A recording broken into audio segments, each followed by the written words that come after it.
ใหม่สูงค่ะมื้อนี้เป็นวันที่8เดือนธันวาคมปี2026ในตอนในที่ว่าเนาะพี่น้องค่ะมาถอมมาเลยเพียนด้วยก็เลยลองก้นคือไต้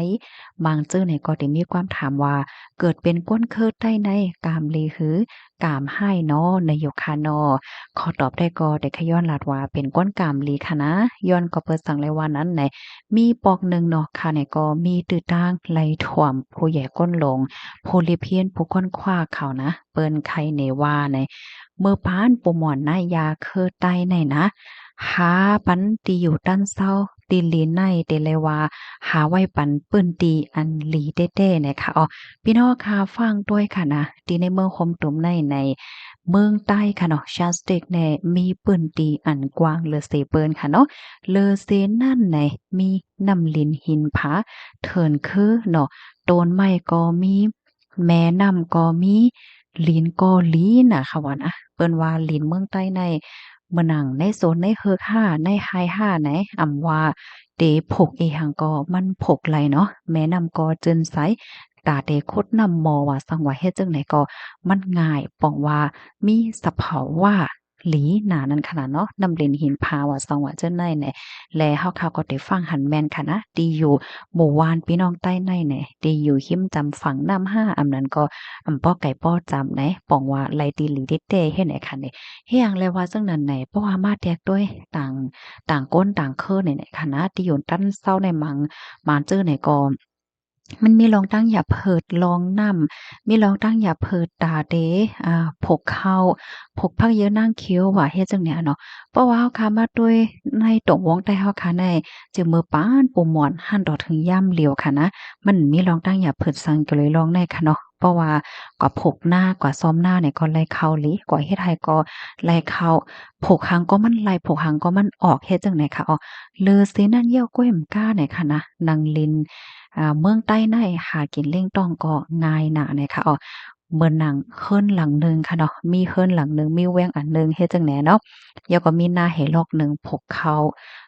แล้วก็ผกผักเยอะนางเขียวในสวนในเฮึกบางปอกแน่ไข่กว่าหาโตสัตว์เหมือนจังหนังว่ากว่าหาไก่กว่าหานกในเถินในหังเฮ็ดจังได๋มันก็ง่ายค่ะเนาะเมื่อก่อนในเฮาก็ได้หันเพราะว่าข่าวก่อนในป่าในเถินเนี่ยก็ไล่ไก่เถินมาอำนั้นก็ไล่อีหยังมามันมีนกว่าหังว่าเฮ็ดจั่งใดนะเลี้ยงหมูเลี้ยงปลาแล้วจังไดก็มันก็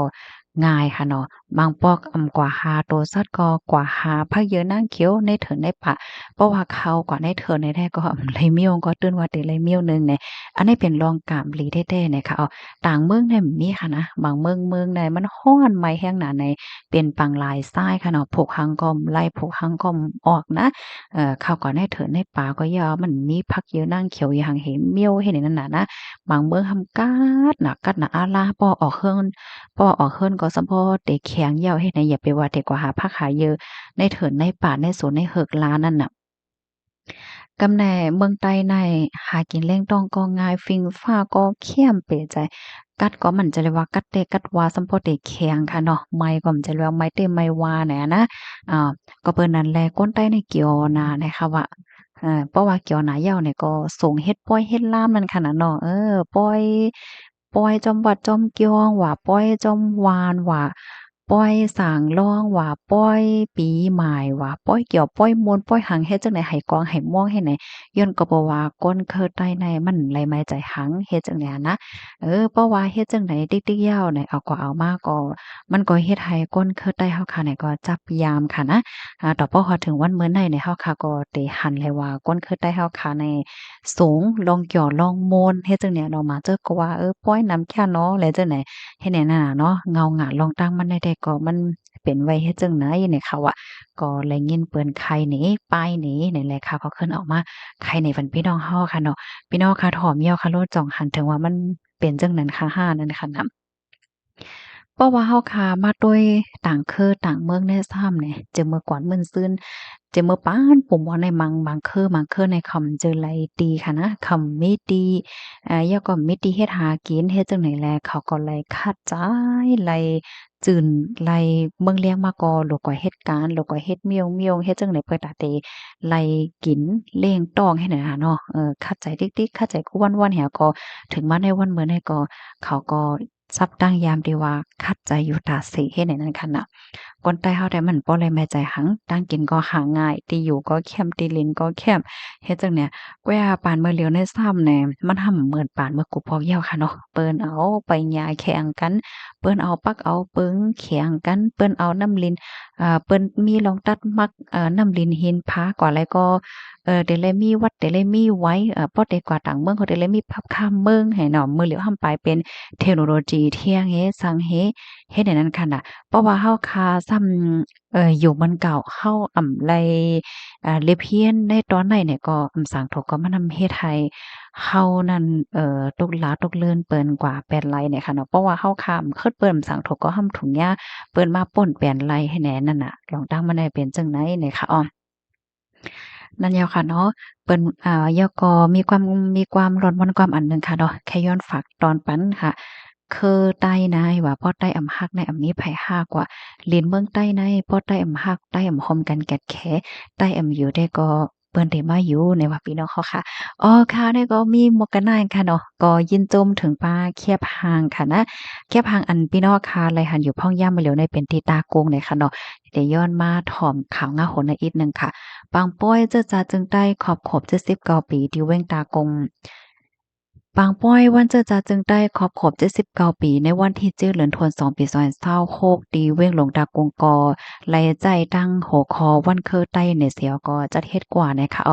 ป้อยวันเมืองใต้เว้งตากงในอยู่ที่เกาะลิงไล่และฟิแงใต้เว้งตากงโฮมตั้งโค้งยายาใต้วงวังวงวันโค้งปล่อยเสียงหมอกก้อนเชอรี่ FM Sunday และดัง Coffee Mix ที่มิกเขาอ่อนกันกำเทียมเป็นเงาเสียวก็จัดเฮ็ดกว่าดีกุนเมฉินจุ้นนองหลงการต่อจี้แต่เอาข้าวยามกลางไหน9โมงต่อถึง6ค่ำ4โมงวันไหนค่ะลุงจายหยี่เกี่ยวโคเป้าก็มาดีปังป้อยวันเมืองใต้ขอบ79ปีหมอกลาดข้อความเปิดปากรู้อ่านเพิ่นเล็กสวรรค์อันจอมซึกหลงมินออนไลน์ โคเปาก็มาชินฝ่ายข่มลมแลลองง่ำเหย็นจึงเบิงยืนส่งมาผู้หมายจ่ายคือเลี้ยงเนี่ยก็บอกข้อความขอบใจเนี่ยค่ะดีปางป้อยนั้นมีตั้งกาอย่างแงฟิงทุ่งนกโตลายเสียนลายเลียวผู้ห้องความใต้เหมือนจังหนังใจอ่องที่คำใจหลงวันใจเทียนแล้วใจหันเคอใจคำเสียงนางเองคำนางหมกหมกคำอีนางเสียงจามนางคำหมายอีกโลยใจจึง จ่ายเฮิงจ่านจ่ายเสียงกึ่งเมิงจ่ายเหนปลุเขาในก็อ่อนกันมามนใจพันในเขาหรือเซนั่นก็มีตั้งอองขายตั้งกินตั้งยำและโคกุนอันออกในเมืองใต้แหละจังไหนค่ะกำในเฮาค่ะมาด้วยเทียงตีเว้งหลงตนตีค่ะเนาะก็มีรองจัดเฮ็ดเหมือนกันค่ะนะในปีในๆค่ะ วันเจอจาจึงได้ขอบ79ปีในวันที่7เดือนธันวาคมปี2026ค่ะอยู่ดีหลวงบอนจึงเมืองใต้อันมีใต้คอมมิชชันซึกมานจัดเฮ็ดปางปอยวันเมืองใต้และด้างเปิดผุยคองแหนฟิงทุ่งใหญ่แงลงอยู่เศร้ากินสร้างเจ้าคือในเมืองใต้ที่เว้งหลงตนดีเงาจึงเมืองใต้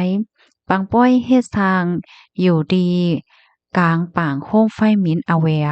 ปอกยองจีจู เว่งหลงตนตี้แต่เปิดเผยกว่าย่ามกลางใน8โมงเนี่ยค่ะพ้องหลงฝ่ายเลียนลิ้นแลเจ้าคือเกี่ยมจอมซึกหลงอย่าเปี้ยรู้อ่านเพิ่นลิกสวรรค์อัน